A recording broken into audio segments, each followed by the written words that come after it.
nagtatanong dyan, palay ko sagutin mo na rin yung Divisoria issue. Oh, yan. I think you have to explain. Oh, yan naman. Yung Sige. tinawag kang boy benta. Oh, good.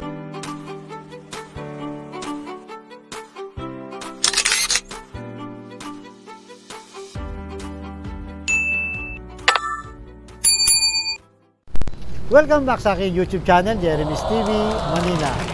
Shoutout po sa mga ka-Iskonias natin na patuloy na sumusuporta sa ating channel. Maraming salamat po at mabuhay po kayo lahat. So medyo chill muna tayo dito guys. Nasa swimming pool tayo malapit sa BGC. Pasensya na, medyo maingay, malapit po tayo sa airport, no? So ang topic natin ngayon for today's video, Yorme sumagot na, di ba? Sa pagtawag sa kanya ng boy benta, no, kung saan marami pong nabudol itong tinuguriang boy benta na sinasabi kay Yorme. At narito, di ba, ang kanyang paliwanag. Mamayang konti, ipi-play na natin. Di ba? Para sa mga bumabanat sa kanya, lahat, di ba? Itong si Spamby, nagpapakilalang Superman, si Mayora, mga BBM vloggers, at kung sino-sino pang sumisira kay Yorme. Narito po ang kanyang paliwanag. Pagkatapos nito, ituloy po natin ang ating reaksyon. Alright? Pasok, Boss Y. Feeling Kung naman gusto to. nila. Kasi tao na makikinabang. Basta kapakinabangan ng tao, okay. May nagtatanong dyan, palay ko sagutin mo na rin yung Divisoria issue. Oh, yan. I think you have to explain. Oh, yan naman. Yung Sige. tinawag kang boy benta. Oh, good luck. Sige, di ba? Boy Oh. benta daw. Medyo dumidilim na. Paano maganda Lipat tayo, yung lipat Divisoria. tayo. Oh, yung nagre-reklamo, Play. kuno, na ginamit ng isang Explain mo, pelikula. kanina in-explain mo na Okay, eh. okay. Ito muna, yung nagre-reklamo kuno na ginamit ng politikong hindi naman natin nakita nung araw. Uy, may nagbanggit ng ospital ng ano, nakakatuwa naman. Ano? Ka? Hindi, tinatayo natin ospital ng ano, ng Baseco. Oh, bago. May nagbanggit to, nakakatuwa, nakita ko. What a brilliant idea. Talaga, na-appreciate nyo. Kasi bukod sa ospital ng Maynila, bukod sa COVID Dalawa na hospital, brilliant to. Best president ka na ngayong bigla. yung saka yung ano, yung tinatayong ospital sa Baseco, katabi ng Baseco community. So anyway, yung mga yung leader-lidera na vendor kuno na ginamit ng politiko ngayon, nagpagamit naman, naggamitan silang dalawa dahil halalan, yun ay nagpapakupa. Medyo dumidilim Pwede na. ba mas mababaw? Lipat Hindi tayo, na- lipat tayo. Nagpapaupo siya Nagpapaupa siya ng mga pwesto, ng pwesto sa vendor. 30, 30 vendor. at hindi nagbabayad sa city. Oo. Okay. And then? Hindi nagbabayad. Pero yung 500 plus na vendor, Na vendor. 500 plus, 30, 500 plus, doon sa Divisoria Market, nandoon, nagtitinda. Alam mo bakit? Sila. Kasi yun yung pinakiusap ko. Explain mo paano Ngayon. paano nalulugi. Ayun, At yun ang paano pinakiusap ko kumikita muna. na doon. Kasi yun ang, it's always about the people. First things first. Yung mga nandun, makabenta sa loob. O ngayon, balikan natin ang kasaysayan. Oo. Bakit siya nabenta at ano yung benefit? Okay. Ito Yung naman. underperforming asset sa business. Yun, galing mo ah. Wala kanina kala ko nasa sorted tayo. Hindi, kasi para importanteng Hindi, kailangan malaman. malinaw. Medyo Kaya mo dumidilim na. na-explain. Kasi ngayon ma-explain Lipat mo tayo, na. lipat tayo. Yung Divisoria Tapos, Market, Piniplay. yung basurero ko, bulok na market. Walang ilaw Okay. dito. May mayor nun, tatay niya. Ibinenta yun sa private corporation. Binenta yung Actually, hindi Divisoria. binenta. Binenta. Pero mukhang benta. O, ito na yan, para hindi Direct. binenta, pero hindi mukhang benta. Hindi na benta, pero parang binenta. Ibig sabihin, pinaghahasa. Yung presyong luging-lugi ang... Ang galing mo ah. Magkano yung presyo? Eh basta, gahasang-gahasa. Hindi lang sabihin. Basta, tapos noon, natalo yun, yung mayor na yun. Natalo yun. Tapos tinuloy yung sumunod na mayor. So nagawa ngayon yung Divisoria. Divisoria Market. Ngayon, nag-expire. Pa-expire na. And extend. So, Pero pamura ng pamura yung So, Rent. maliit lang makukuha ng Maynila in 20 plus years. 40 million. Medyo dumidilim 40 na. million lang makukuha in Lipat how tayo, many years? lipat tayo. 25 years. Habang 25 years, Philippine. 40 million lang. Ikaw, nagpapaupa ka. So, per year, 1 million lang makukuha ng Maynila. Halos. O, dilugi tayo doon. Di ba? Ewan ko, kung tanungin ng tao. Parang madalas. Alam nyo, parang halos- madalas ata gawain yun sa gobyerno. Oh, see? Bebenta ng mababa. Ayan ha, ito walang mali siya to. Tapos may kickback Hindi, na hindi, malaki. hindi politiko to si Diba? Doc Willie. Hindi, Baka hindi, basang-basa niyan eh. Hindi, common sense, di ba? Bigay ko sa'yo mura, tapos may kick. So, ipit yung Maynila na 25 years. Pero hindi ka kikita ng ayos. Wala na, 1 million a year na lang, 1.5. Pangalawa. So, lugi-lugi siya. Hindi rin siya babayad ng amilyar. So, kailan mo, wala rin siya ang milyar. So, kailan mo binalak na palaguin na lang to? Instead na 1.5 million per year, ngayon, paano na? Magkano na po natin? May git 1 billion. We get 1 billion? Yes. Pag, Plus future taxes. pagbili niya muna. Yes. So, 1 billion, Maynila. O, anong Medyo magkano pa dumidilim na. makukuha yearly? Tanong, Lipat tayo, ano lipat napakinabangan? Kaya nga, Habang magkano Philippine. makukuha yearly sa nawala nating 1.5 million doon sa babang rental na muna? Hindi. Lugi tayo sa rent. Oo. Hindi siya babayad ng amilyar. Underperforming asset. Oh. Nagkakagulo mundo, nasunog ang Baseco. 1,000 bahay may git. Ang tao walang masisilungan, mukhang basang sisig. Then, you saw Baseco community, you saw hospital. Ano, yung pera ba napakinabangan ng tao? Pakinabangan. Balik natin yung Ngayon, Divisoria. yun nga, yun doon napunta. sige. O, tapos bumili tayo ng mga pagkain, kumain ng tao. 6 months. Food boxes. See? O, ngayon, tanong. Kumita ba tayo bilang Maynila? Bilang sila? Oo naman. Yung tao. Oo. Napakinabangan ba ng tao? Oo naman. So from 14 million lang for 25 years now, you get about almost a Medyo billion pa. dumidilim na. Mahigit. Lipat tayo, Initial lipat tayo. payment yun. Bayad nila Habang yun. Piniplay. Tapos, magkano yung tax? Eto na ngayon, eto na ngayon mga Ito yung kababayan, maganda yearly. mga taxpayer. Naku, kaswerte nyo na naman. Magkano, ano? Bakit? Hindi ko naman kailangan ulit magtaas ng buwis. Hindi magtataas ng buwis ang Bakit? Maynila. May bago na namang source ng taxes. Galing doon sa Divisoria. Galing doon sa Divisoria Market. Magkano ang makukuha natin sa Divisoria? Mahina nga 100 million doon pagka nagkataon. 100 million per year. At least mga 40, 50, 60, depende kung ano yung rate. Let's May say mga- 50 million makukuha natin doon sa Every year. Every year. Against your 1 million. Dahil binenta na natin doon. Yes. Plus mayroon ka pang initial cost na ipinagtawid mo sa tao. So may initial 1 point Something billion. plus billion, tapos meron ka pang 50 billion a Million a year. year. 50 million a year Plus business tax. plus business tax. Tapos may trabaho pa yung tao, maganda pa yung bagong... Tanong, nawala ba yung mga vendor? Nandun pa rin sila. Exactly. Medyo dumidilim na. Million. Lipat tayo, lipat tayo. Meron ka pang 50 Future million. income every Future year. income. Instead na malugi ka ng 25 years ng 1.5 million na. Galing mo to. Kasi yung mga bulok na asset ng Maynila, Pinagahasa. ngayon, That's exact term.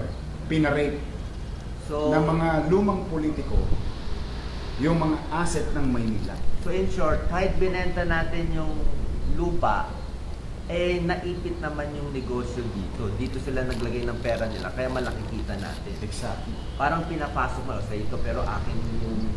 Ang galing nito ka. So wala kang... binenta mo, pero nakinabang naman. Oo. Kumita at hindi mo sila itatax ng mataas. So dapat happy sila. Pero ba't, tingnan mo, ba't sabi? Walang sinasabing corruption. Walang sabi ko lang. Kaya sabi lang benta. Ay dapat naman ibenta kung ganun ka. Ano, di ba? Wala na ibang option, di ba? Lugi. Hindi mo na pwede mo ba siya itaas? Medyo ng dumidilim 50 na. million bayaran mo? Hindi yun, Lipat tayo, nakapunta lipat ka tayo. sa 25 Habang years. Hindi pwede. Hindi pwede. Wala na. So wala choice eh. So pag yung previous admin or whatever admin, ayaw ko makaisyo. Basta yung ibang taong gumawa, pag naka-bad contract, mahirap na pala. Wala, valid yung kontrata eh. So pwede mo ibenta para mas kumita. Na, tanong, pinakinabangan ba na? Ay, gusto natin pera. Exactly. Gusto natin pera. Ipakwento mo rin ba yung Harrison Plaza? Someday.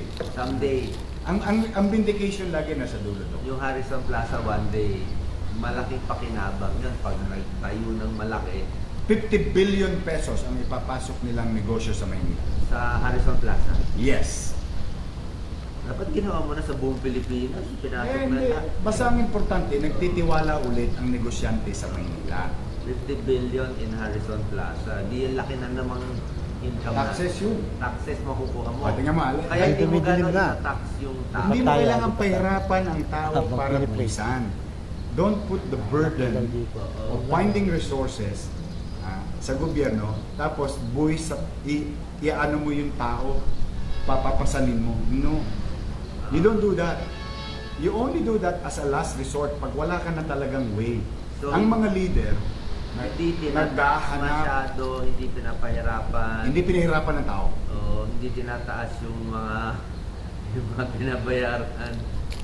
Kasi ang ginawa mo, yung pangit na Kontrata, divisorya, ah. pinagbinigyan mo ng Buhay. magandang business doon. Exactly. Parang yung Harrison Plaza na empty na ngayon. Pag may malaking building, condominium doon, ang laking babae sa atin. Bibigyan ka halimbawa. Ito, Malinaw na ba? Ginawa kong mababaw. bibigyan ka halimbawa. For example, may isang bulok na building sa Recto. Iba naman to Divisoria yung Recto. Iba dati, Medyo dumidilim na. Dugyot doon. Lipat tayo, ang bulok. lipat tayo. May bulok na Habang piniplay. building. Walang Hindi nyo ilaw matidevelop. dito. Okay. Dahil nga kaguluhan maraming siga. Si Eddie, si Papi, lahat. Sa recto. Diba nalinis? Sabi ko, hindi yan mababalik hanggat mayor Di ako. ko Pag gets. Explain ko na ulit mamaya, di daw niya mag-gets. Gabiyaman siya, pwede naman niya i-review. Hindi mo na lang. So dati, 1.5 million lang makuha ng Maynila sa Divisoria kasi bad contract. Ngayon, with pagkabenta, tunay nga binenta, we get 1+ billion initial plus 50 million yearly tuloy-tuloy. Gusto ko yung sinabi Parang ng isa. hindi May na- napasin ako, parang hindi- white elephant. Ang galing nung idea. Ano Yan white totoo. elephant? White elephant, may asset ka tapos walang nangyayari. Kaya nga, Hindi na papakinabangan. pinaganda lang niya, pinalaki niya. Marami tayong matatalino na ano eh. Marami tayong matatalino Malaking pakinama. Malaki. Medyo dumidilim na. Lipat tayo, lipat tayo. So in short, matalino ka Habang pala. piniplay. Hindi, magaling lang yung teacher ko. Actually, tama naman yung mathematics mo. Magaling ka sa tong kids. Anyway, so, ano yung recto? Sige. Ay, alam ba, isang kalye sa Recto dahil nalinis natin. Lahat yun, for 30 years, hindi yung nagtatanggal. Bigla natanggal na lang. Alam mo yung isang lupa doon? Anong ginawa? Bulok na building, Wow. Tinibag. Tapos, Nag-apply dito, tatayuan, 30-story. wow. Ano gagawin? Commercial and residential. Pag ang isang city nagtayo ng 30-story commercial residential, Anong ano future ang yun? feeling ng Yung- mayor doon? Hindi nila ma-pick up. Ano Okay, yung ito ngayon. makukuha? Anong benepisyo ng tao? It's always about the people. Oo. Tama ha? Tapos Ito mga kababayan. Bulok na building. Wala. 2,000 square Napak- meter. Ang binabayaran lang nun, pamilya. 2,000 square meter. Yung value ng building, halos Medyo wala ng dumidilim value. na. Lipat tayo, lipat So, tayo. halimbawa, let's just say, Habang piniplay. magbibigay tayo ng mathematics. Walang ilaw dito. Halimbawa, 1 million pesos lang ang binabayaran niya every year. Siya. Doon sa 2,000 square Oo, meter. ang Kasi milyar. sobrang ganda ng property 1 million per year. per year. Let's just say, let's just say. Kwentuhan lang naman. 2,000 square meter, bulok na building. Biglang luminis. Pumasok ngayon yung may-ari ng lupa. Ininvestan niya. Tayo siya ngayon ng commercial. 30-story. 30 story. Mas mahal lang ba ba? Ano lang hindi naman to perfect math. Ano lang, estimate. estimate lang tayo. So yung 2,000, naging ilang hektarya? Marami na yan. Kung 30 story, Times 30. 6 hectares. Tama ba? That is 60,000 square meter. Oh, 30 times 2,000. Okay. That is 60,000 square meter of taxable property. Sa mga magkano. Ang category, Medyo dumidilim na. residential, Lipat excuse tayo, me, lipat tayo. residential, Habang at saka piniplay. commercial. Oh. Walang ilaw Sa dito. real property Wala, tax okay. pala. Para lang madali lang natin kwentahin kasi may formula yan. No? From 2,000, naging 60,000. Yung 2,000, 1 million. So ilang doble? So mga 30 million na babayaran niya. From 1 million na makukuha ng Maynila, magiging 30 million makukuha. Na buwis. Oh, so plus 29 million ka every year na may tutulong sa tao. New source of income. Ito pa maganda. How many jobs that you created? Tama. Elevator girl, janitor, admin, maintenance. Ha? Yung pa lang yun. Makatawagin ka boy, giba naman. Tapos, ito naman, commercial. How many business? How many sales lady? How many guards? How many janitors? Cashier. Medyo dumidilim na. Tapos, Lipat tayo, halos business tayo. tax. How many Habang businesses piniplay. may tatayo? Kaya uunlad at uunlad ang may. Bakit di mo sinagot dati? Sasabihin nila, para nalinawagan. Pag sinagot mo dati yung boy benta, lalo lang hahaba yung kwento. Eh, alam mo naman kasi hindi totoo. Mawawalan ng ano, di ba? Mapupunta doon yung news eh. Eh, ang naniniwala ako, matalino naman ang tao. Hindi, marami na bola yung boy benta. Marami na bola yung boy. Eh, hindi ko na kasalanan yun. Basta pagka ikaw'y tapat sa tungkulin. O, yung tapat sa tao. boy utang. Ano Ha? ba? Boy. Tapat sa tungkulin, tapat sa tao, wala kang kakapa-kapa. Oh, kita mo. Ako, masarap ng lomi sa lipa. Oh, tumira ako sa lipa. Oh, solo katawa. Nagugulat nga yung mga tao eh. Ba't Tama solo yun. ka? Ibig sabihin, bad contract, 1.5. Tama yun, bad contract man. Ngayon niya na-pick up, bad contract. Medyo Mahirap kasi dumidilim na. maintindihan. Lipat tayo, Pag, lipat tayo. pag hindi sanay Habang piniplay. sa government. Eh, alam mo. Okay. Hindi Yung ko kababayan natin, hindi gaano maintindihan. Basta ako naniniwala ko, matalino ang Pilipino. So, pag nagawa mo yun sa buong bansa, Wala na. Ayoko na ng politika. Di ba sabi mo, Retired na ako. Di ba sabi mo yung airport nga eh, balak mo ang Basta gawing retired na ako. Hindi, para na Bahala ng maganda na taong bayan. idea no, na yung airport, Tulong na lang tayo yung sa... airport magiging bagong BGC. kasi yung airport, yung idea ko noon... Airport natin gagawing BGC. 1.6 Ano yung pera. no? Kasi 13 trillion yung utang natin, di ba? 1.6 trillion ang mababawas sa utang natin. Pag ginawang BGC yung Hindi. Pag yung asset na underperforming kasi may Oo. bago pa ng airport sa Bulacan, hindi naman pwedeng tabi-tabi ang airport. Tapos may airport ka pa sa Clark. ang daming space. Para lumuwag ang traffic sa Metro Manila. Di ba? So meron ka ng underperforming asset, nabawasan mo pa yung utang ng bansa nang hindi ka nagbubuwis. Tapos nakapag-create ka pa ng millions, ha? Millions of jobs. So this is Yun lang yung mga concept na lang yan. magiging new buildings. Ah. Kasi ano, airport yun. Tatayuan eh. Diba? So, Nakita mo pera yung papasok doon. ilang bilyon ang kinikita. Medyo ng dilim na. Taguig. Oh, yun. Yung Taguig is 240 plus hectares lang. Ha? O, kukwentahin natin, ha? 240 plus hectares lang. Buong BGC. Yung naiya, 600. Times 3. Times 2.5. Marami tayong pera. 600, more or less. So imagine mo yun. So yung mga takot na sa Hong Kong, takot na sa Taiwan, pupunta lahat dito. Ay, di ba nakwento mo naman ideas eh. Malay natin i-adapt. Diba? Wala naman masama. So yun mga ka-Iskonians, napanood nyo, no? Talagang napakalinaw po. So lumipat tayo kasi medyo madilim na, no? Doon sa pwesto natin kahapon. So yun, ang paliwanag ni Yorme napakaganda.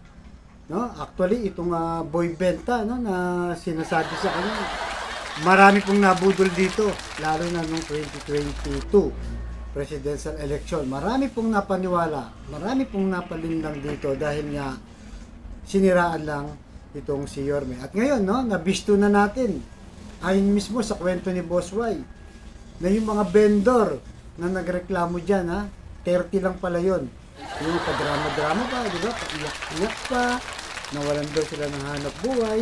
Pero ang totoo pala niyan, nung nasa likod niyan, isang negosyante, no? Na hindi nagbabayad ng buwis, hindi nagbabayad ng amilyar. So, ibig sabihin, no, na personal interest lang. Walang pakialam itong negosyante na to sa ating mga kababayan. Importante sa kanya yung negosyo niya. At ano pa nga na-discovery natin? 500 na vendors nandun pa daw hanggang sa ngayon. So, ibig sabihin, konti lang yung nagre-reklamo dahil lang dun sa negosyante. At doon, ginagamit lang sila para siraan itong si Boss Y noong 2022 at ngayon, ganun pa rin. Binabalik pa rin nila. No? Binabalik pa rin nila, sinama pa rin itong si Attorney Topacio, no? Na panood nyo siguro yung vlog natin na gusto daw buksan. Wala namang makita kahit buksan yan. So, ibig sabihin, ang sinasabi ni Yorme dito, kaya niya binibenta. Ito, napaka-importante, no? Dahil wala nang kinikita. Lugi, no? Sabi nga, 20 pesos per square meter. Kumbaga, sabi ni Yorme, ang term niya dyan ay ginahasa. No? Ginahasa yung Divisoria Mall. Kaya ginawa ni Boss Y yan. So, nung rent pa lang yan, kumikita lang yan ng 40 million. 45 million per year.